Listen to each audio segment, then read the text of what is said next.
నమస్తే. ఈ కొమ్మినేని శ్రీనివాస్ అని ఒక జర్నలిస్ట్ ఉన్నాడండి, సీనియర్ జర్నలిస్ట్, గొప్ప తెలివి కల్లా ఆయన సాక్షి టీవీలో చేస్తూ ఉంటారు, అందరికీ తెలిసిన విషయం. ఆయన 2 రోజుల క్రితం నిన్న అనుకుంటా ఒక డిబేట్ పెట్టాడండి.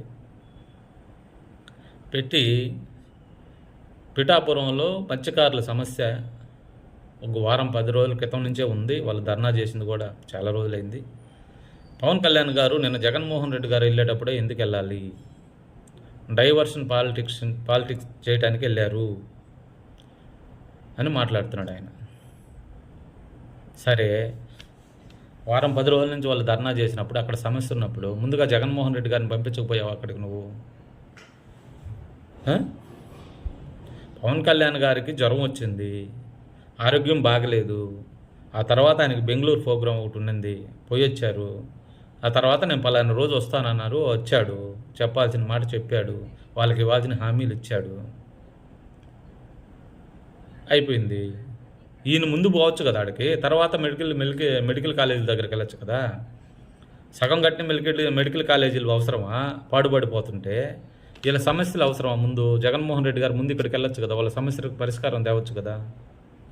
ఎందుకంటే గత 5 ఏళ్లలో మనం ఏమీ పట్టించుకోలేదు కాబట్టి వాళ్ళకి ఎన్ని ఇబ్బందులు జరుగుతున్నా, ఈరోజు మనం అక్కడికి పోతే చెప్పుతో కొడతారు కాబట్టి మనం ఇక్కడికి పోతాం.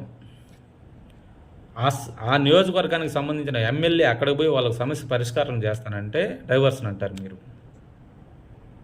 ఏం మాట్లాడతారు మీరు? మళ్ళీ సీనియర్ జర్నలిస్ట్ మీరు. ఏం చేయాలి మిమ్మల్ని అసలు? పవన్ కళ్యాణ్ గారు ఒక దిక్కడికి వెళ్ళి దానికి సంబంధించిన పరిష్కారం నేను 100 రోజుల్లో మీరు క్లియర్ చేస్తానని చెప్పి వస్తే, దాన్ని మీరు ఏంతో మాట్లాడాలో తోసక ఏదో ఒకటి వీధి కుక్కల్లాగా బయటకు వచ్చి బౌ బౌ బౌ అని అరుస్తుంటారు. పవన్ కళ్యాణ్ గారి మీద పడి ఆడవటం తప్ప మనం ఏం చేసాము? గత 5 ఏళ్లలో మనం చేసిన తప్పులేంటి, మనం చేసిన ఒప్పులేంటి? నిజాయితీగా ప్రజల ముందుకు వచ్చి, ఇదిగో నేను ఈ తప్పు చేశాను, చేయకుండా ఉండాల్సింది, ఇదిగో నేను ఈ మంచి చేశాను, నన్ను అర్థం చేసుకోండి అని నిజాయితీగా ధైర్యంగా మాట్లాడే దమ్ము మీ జగన్మోహన్ రెడ్డి గారికి లేదు. మీ సాక్షి ఛానల్లో వివరించి చెప్పే దమ్ము లేదు. మీరేంది పవన్ కళ్యాణ్ గారి గురించి మాట్లాడేది? ఎన్ని రోజులు ఇలా చేస్తారు?